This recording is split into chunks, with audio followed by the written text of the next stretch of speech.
two adjacent layer of fluid which are in a relative motion, and because of that then they are resist motion of each other.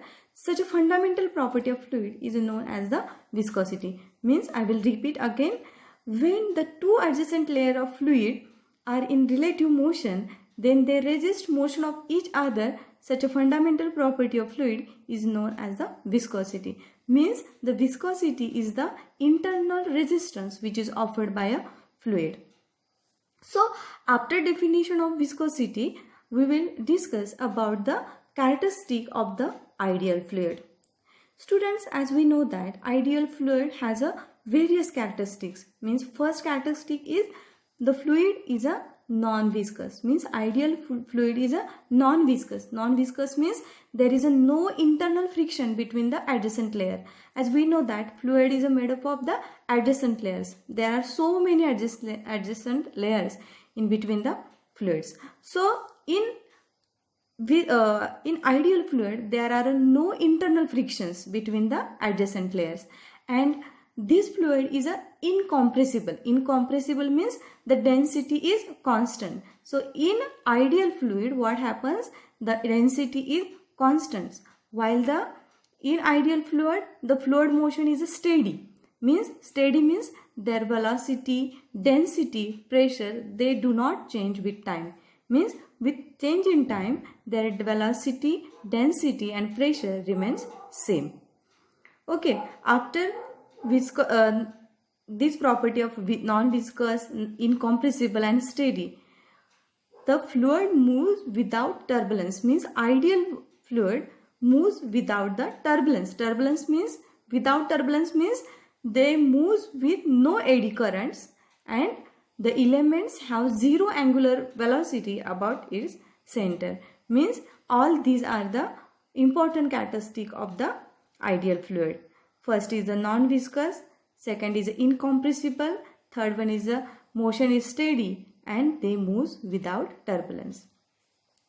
So, students, there is most important difference between the laminar flow and turbulent flow is that what is mean by laminar flow and what is mean by turbulent flow.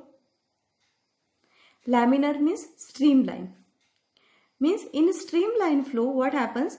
There is a smooth streamline and highly ordered motion. But in a turbulent flow, there is no ordered motions. Means, the motion, there is a fluctuation in the velocity and the motion is highly disordered.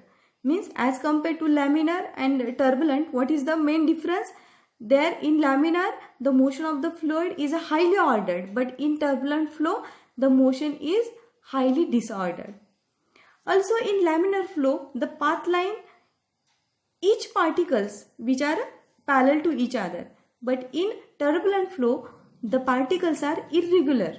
Means, their path lines are the irregular to with each other. In laminar flow, their velocity is low, while in turbulent flow, their velocity is high. Also, the most significant part in the laminar flow is the viscosity, while in turbulent flow, most important part or significant part is the inertia. Means, inertia plays most important part in the turbulent flow. Also, as we see in the laminar flow, that velocity profile show a parabolic curve, but in turbulent flow, velocity profile show logarithmic curve. So, students, these are the various, or second layer is a B and third layer is a C, and these all are moving steadily in a horizontal canal. In which canal? In horizontal canal. Okay. So, here let the velocity of the middle layer B is V. Means, this is the middle layer B and whose velocity is V. And also the velocity of upper layer is V plus dV. Here, this is the upper layer and velocity which is V plus dV. And the velocity of lower layer is, which is C, and how much is velocity? Which is V minus dV. Okay. So, students, here are the what? There are three adjacent layers, A, B and C, and they are flowing with velocity upper layer with V plus dV, middle with V, and last one is with V minus dV. Then what happens? Here? So here, as we know that the molecules in the layer B, here the molecules which are present in the layer B experience the equal and opposite force from upward direction and downward direction. Okay, the molecules which are present in the layer B experiences the equal and opposite force and which is balanced to each other. Also, on other hand, the molecules which are in the layer C, the molecules which are present in the layer C exerts a retarding force. Which type of force? Retarding force on the molecules in the layer B. And because of that, which forces to slow down. Okay, so here these are three layers A, B and C, where the molecules in the layer A, the molecules which are in the layer A exerts force F on the molecule B, which is the molecules which are present in the layer B, and force them to move in a forward or with a greater velocity. Okay, I will repeat again. The molecules in the layer A exerts force F on the molecules in the layer B and force them to move forward with greater velocity. Okay, and the molecules in the layer C exerts retarding force on the molecules in the layer B and forcing them slow down. And also the molecules which are in the layer B experiences the equal and opposite force and which is balances to each other. So they continue to move in the forward direction. Okay, so they continue to move in the forward direction with the same velocity V. Okay, so the tangential force which opposes the relative motion between the adjacent layer of the fluid is called as the viscous force, which we have studied before. So Newton proved that the viscous force is proportional to the first it is proportional to area of two layers in contact. Area of two layers in contact. Then second, difference between velocities of two layers. Difference between velocities. And third is inversely proportional to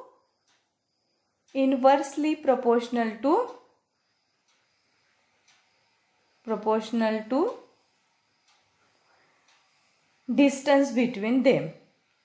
Distance between them means, according to Newton already proved that viscous force means which force? Viscous force is directly proportional to area of two layers in contact, means directly proportional to area.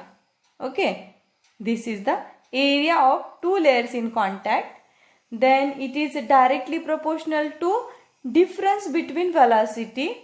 Difference between the velocity. And third, F is inversely proportional to the distance between them. So we can write this like this. F is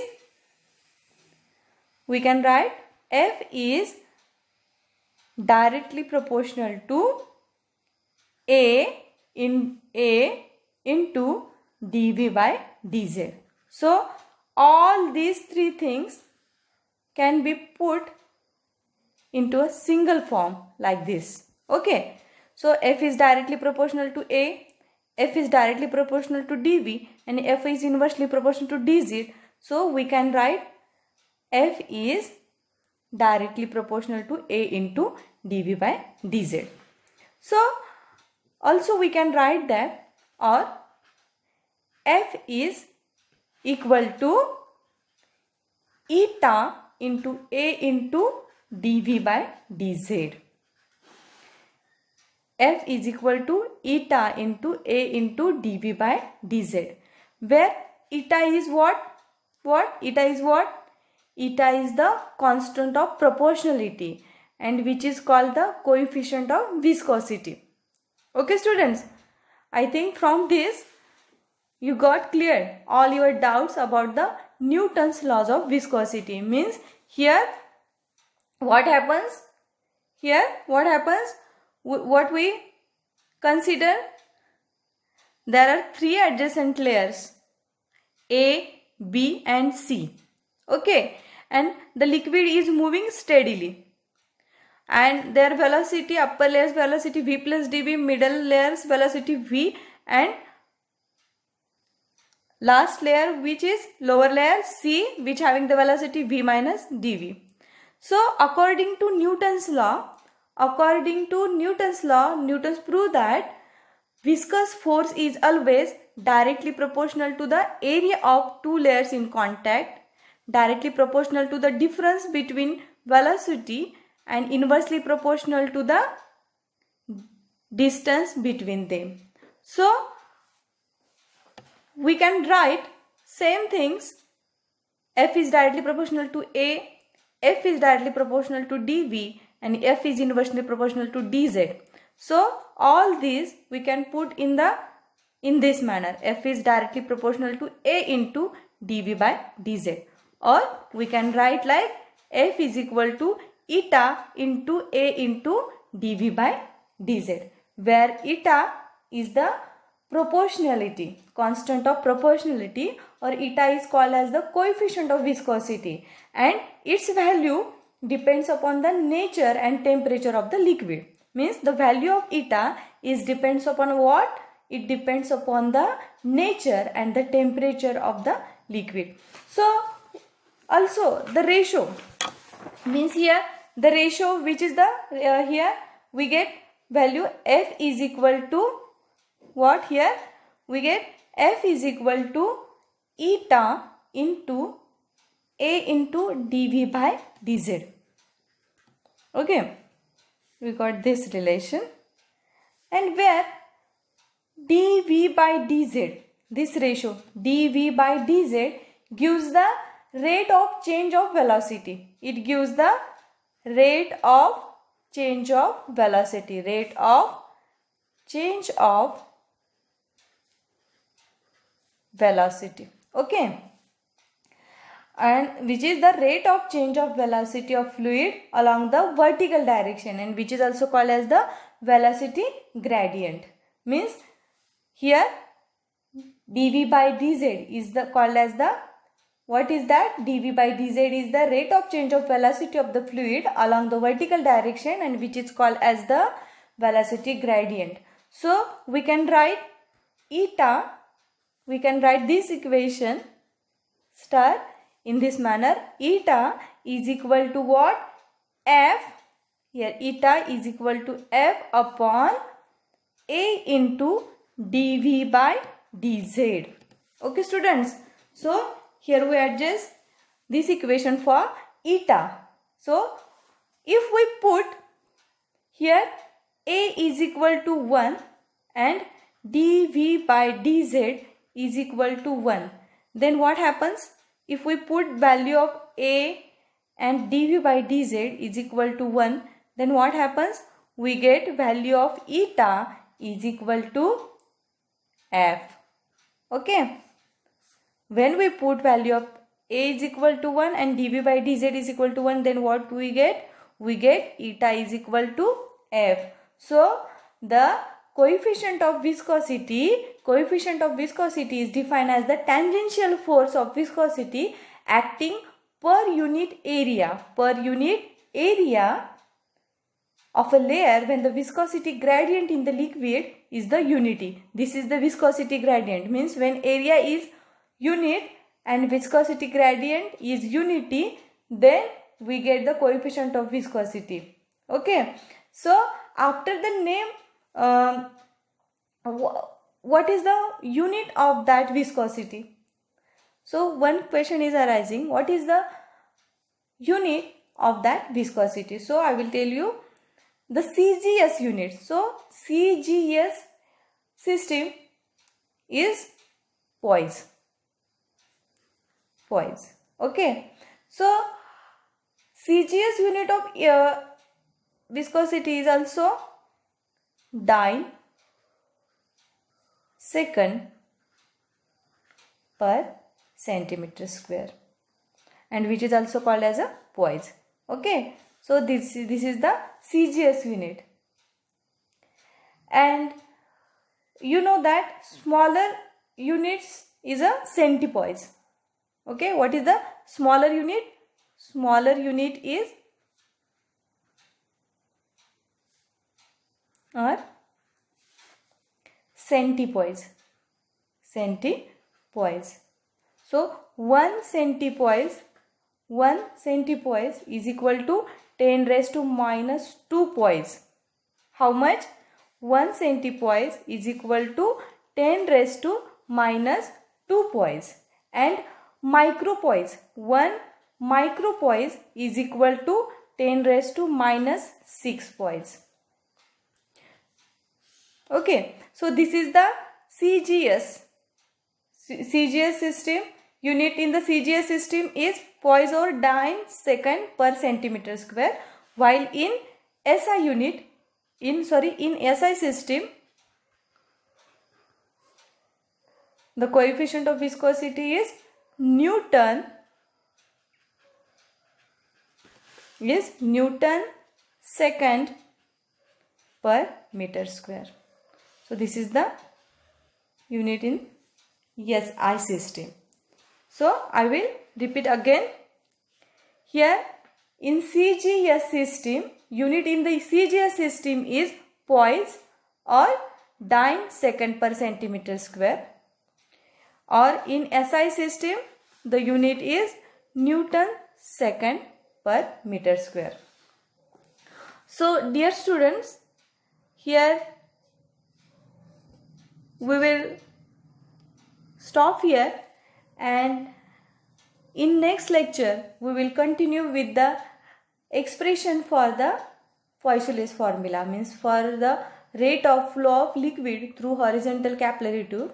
So in next lecture we will discuss about the Poiseuille's formula. So dear students, we will stop here and